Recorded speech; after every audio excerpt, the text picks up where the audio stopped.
Welcome, welcome, Moonshine Tarot. Happy Sunday! Welcome to this reading. Please take what resonates and discard the rest. Okay. We do have a sister channel going on now, everybody. The 13th moon. All right. Zodiac Tarot going on by Whitney MoonShine. Me. Okay. Check it out if it fancies you. It's the Zodiac signs. We did Aries today. Okay. It was a very interesting reading, as they always are. All right. So if you want to check out that, to be honest, I'll put the link to the video in the description box. And it's not a direct link, but you just copy and paste it. YouTube will do the rest. Okay, so these cards just jumped out at me. They're the animal spirit cards, and they don't usually come out, but I just saw the alligator, so I'm going to pull them and see what they want to say. What are we saying today, animals? Ooh, the hawk. Lovely. I can't, I don't really have a camera or a light available, but there's the hawk. They're like Aboriginal cards, kind of. Very spiritual. Okay, let's see what the old hawk says. Healing, vision, rebirth, spirituality. There are many species of hawk, each with its own legends and associated folklore.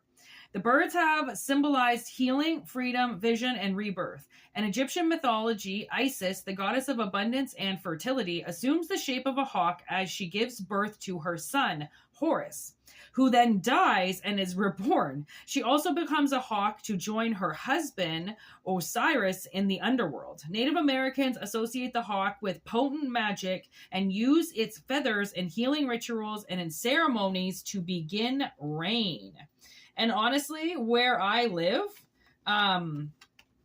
there are a lot of hawks. And I was driving down the bypass here, and a hawk was fighting something, and it was something small, probably just a little rodent. And he, as the time the car was passing, he jumped up from the road, and he motherfucker looked me straight in the eye. He caught both my eyes. And you know, like, I had sunglasses on and everything. You know when, like, you know how freaky it is when I'll be driving or you're walking or something and somebody drives by and they lock eyes with you with sunglasses on? Like, how is that possible? How can they see your eyes? Like, it always has to work like they don't have sunglasses on, but you do. And they lock your eyes and you're like, see the sun just come out? Okay. So I don't know if somebody is going to lock eyes with you. Because, I mean, it's vision, right? Or maybe you're going to get a vision. You're going to see something. Somebody's going to show you something. Maybe you're going to see a hawk. And it's going to represent a new stage in your life that's about to occur. And I just read potent magic. Because I'm kind of like rereading the card as I was shuffling and talking. And these cards came out, as I said, potent magic.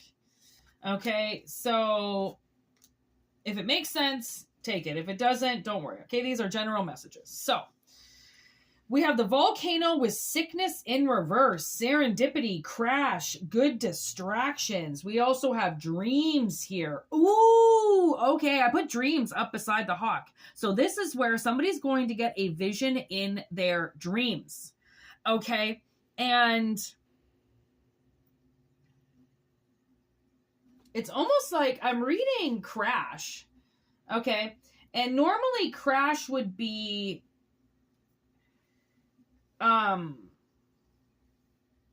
like a you know, like a crash, like a car crash, like a plane crash, like fucking, you know, dead, you know.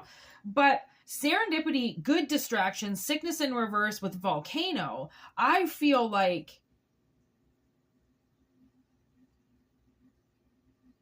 it's almost like somebody crash lands right in front of you.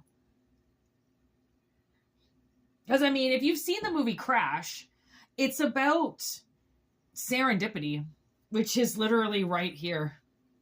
And good distractions, too, where people are just in the right place at the right time and the weirdest things happen. Okay? And sickness in reverse with volcano, like that makes me feel like somebody maybe this is it. Maybe you're going to have a dream that you're going to get into a car crash, and it's all based off of you getting mad or raging about something. And then when it actually happens in real life, you catch that moment where they want you to rage and they want you to go out of control and they want you to summon the devil, I just heard, okay, and, really let the gasket, burst. You don't. You release it. And I had this come up recently where somebody was testing, they were poking my bear, like they were sitting there poking. And instead of me acting out in rage, which I had every right to do, I burst out in an emotional roller coaster effect instead, so then I could break the cycle of me raging. I now cry it out. I don't rage it out, because raging, I mean, it's good use when you need it. Other times it's like, put the bear away. You don't need to show what's going on. Okay. So I feel like someone's going to have a dream, and that's maybe part of the healing. Okay. It's reaching a new level. And they might poke your bear all fucking day. You just lay there sleeping. There's never going to be anything that bothers you again from the looks of it, because it's something I feel like they put into you. They put this shit into you and then called you out for having something when they know you have it. It's you. Okay. So definitely something lining up to finally release you. Yeah. Delusional. See? Finally release you from being in the grips of these people that constantly want you to crash out of rage. Road rage. I feel like it's road rage. Look at that. Mother Nature's wrath and then accusations. See? This road rage, like they want you to get out of control. Maybe somebody's going to text you or call you or something like that, and you're on the road and they just, I don't know, say the worst things to you, and then you just start speeding or you start swerving, and it's like that might be the end of you. That might be fucking boom. What are you? What's his name from the Fast and Furious who died?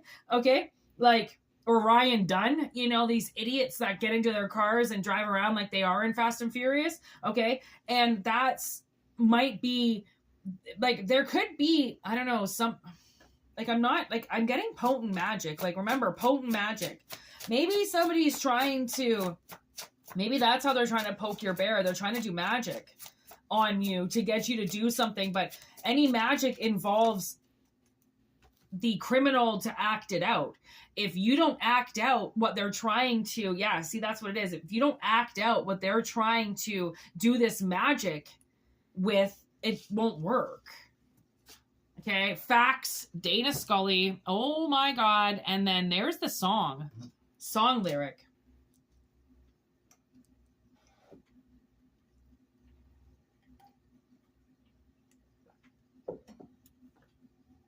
You know what song I got? It must have been Love, but it's over now. It must have been good, but I lost it somehow. It must have been love, but it's over now.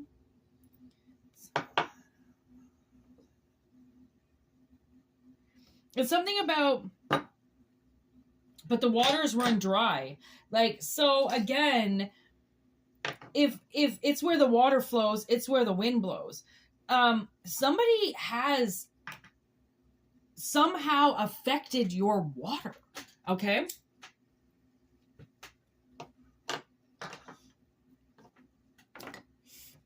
Which would be like your emotional state. Like they have done something to your emotional state. Scarecrow on the bottom of the deck in reverse.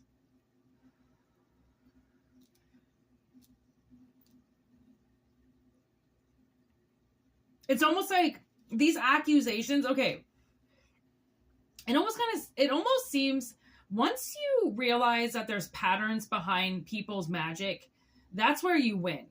Okay. So I feel like you could be cruising around, just minding your own business, listening to music, and this person just calls you and accuses you of something.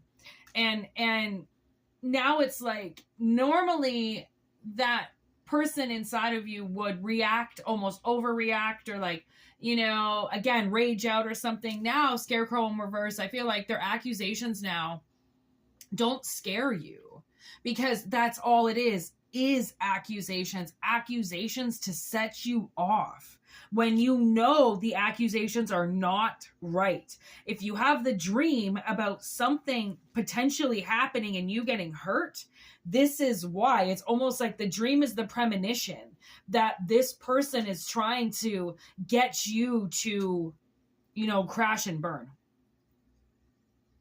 But you want to let go of it. So when that anger comes in, when that accusation comes in, it's almost like Spirit is saying, break down. And, you know, you don't have to break down to anybody. You don't have to tell anybody that you did. You don't have to, but instead of getting mad, try to cry, as if to say you are done with these fucking theatrics. Okay. You're done with people always, like, constantly obviously having a problem with you and thinking they can blame things on you. And it's like, you've had enough. And the only way to get rid of that is to finally cry it out, so then they can never make you explode again. It's getting in control of their magic. I believe it. There's the Star, there's Jack, and there's creepy. You know what? Honestly, I feel like the way that it is that you're being guided is creepy, because it really is kind of seeming like you're getting into an energy where nothing is going to scare you. If anything, you're going to start scaring people. And it's not the way that it used to scare them. Now it's going to be like, you just smile in their face instead of raging, instead of doing what you always do. It's going to be creepy how you're going to be guided to turn it around on them in a different way now. Mastery of the mind. And I also feel like, you know, these visions and these dreams, okay, very, very important. It's very important to remember your dreams. That's why you have them, okay? And Spirit will always do what they can do to help you understand what's going on in a situation where you are being blindsided. Okay, so obviously maybe the hawk is giving us a different perspective on what this person is doing because you can't see. But I feel like they're doing very, very potent magic against you to try to get you to, you know, off your rocker, get you hurt, get you arrested, get you in a bar fight, you know, get you to punch your baby mama in the face or something like that, you know, to rage out in that one complete second. So then your whole life changes, right? And you get in trouble, and then they'll get something out of that. Okay, they always do. I don't know what it is, but they always seem to get something out of massively manipulating collective. Okay, so I hope it resonated. And WhïtneyMoonShine@gmail.com. Obviously, I'll put the description up of the other video. And yeah, peace out. Have a wonderful Thanksgiving, America.